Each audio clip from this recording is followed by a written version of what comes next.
Sandra, the police officer, has a special ability where once per turn she can spend 2 bullets using only 1 action, whereas a normal character it's a single bullet for a single action. In her case, she can use double.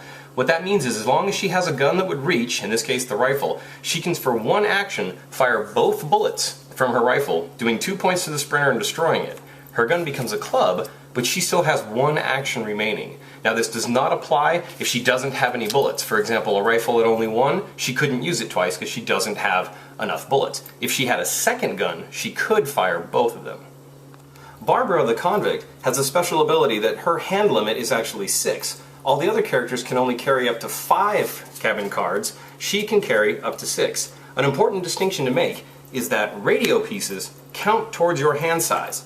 So Barbara, while holding 3 radio pieces, could still have 3 cabin cards in play. All the other characters are limited to a maximum of 5. David, the personal trainer, has a special ability that if he is unarmed during combat with a zombie, he can still damage a zombie for a win. That means even if he has no melee weapon to use, David can still attack a zombie by rolling the dice. If his numbers are high enough, he treats the damage as 1 point, in that case killing this shambler. Normally when a player fights unarmed, a win is nothing more than the ability to push a zombie away. The other player characters cannot damage a zombie without a weapon.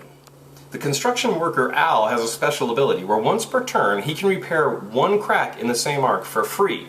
All player characters can repair cracks, but it takes them 1 action. Al, for a free action, can remove the crack, and he still has his 2 actions remaining for the rest of his turn. Maria, the businesswoman, has a special ability where she can make a trade with another player at any distance, whether it's her turn or theirs. Most players can only make a trade if the player they're trading with is adjacent or in the same space. That's the limit. Maria breaks that limit. She can make her trade adjacent or at a distance that would exceed the normal limit.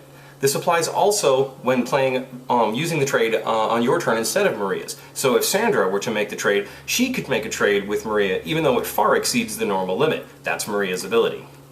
Julie, the delivery driver, has a special ability where once per turn, she can draw 2 cabin cards. She chooses which one she wishes to keep, let's say the pistol, and she gives the other one to another player. This card that is given can break the normal trade rules. For example, even though she's too far away from Barbara to make a normal trade, her gift can exceed that range. Father Michael, the priest, has the ability where he can give one of his actions away to another player for use immediately on his turn. So for instance, if he were to give one of his actions to Barbara, and the brute was in range, Barbara could use her pistol for 1 bullet, damaging the brute, and it's now still Father Michael's turn. His remaining action can be spent any way he chooses. Ray, the paramedic, has the ability to heal a character by spending both of his actions to remove 1 injury marker from a player. He can either remove one from himself or another player as long as they're in the same space. In this example, Ray chooses to use both of his actions to heal Barbara for 1 point. A character dies when they take their 3rd injury. For the purpose of this example, Sandra has already been injured twice and is fighting a shambler.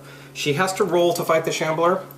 She fails because she does not have a weapon to drop. She has lost combat to the zombie and takes her 3rd damage. Her marker is laid down, her board is flipped over, and she chooses 2 abilities to go forward as playing as a zombie character. In this case, she'll take +1 to all rolls and move 1 additional space.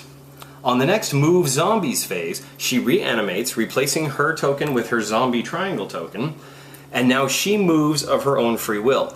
Player zombies do not follow the same zombie movement rules, they're up to the player controlling them.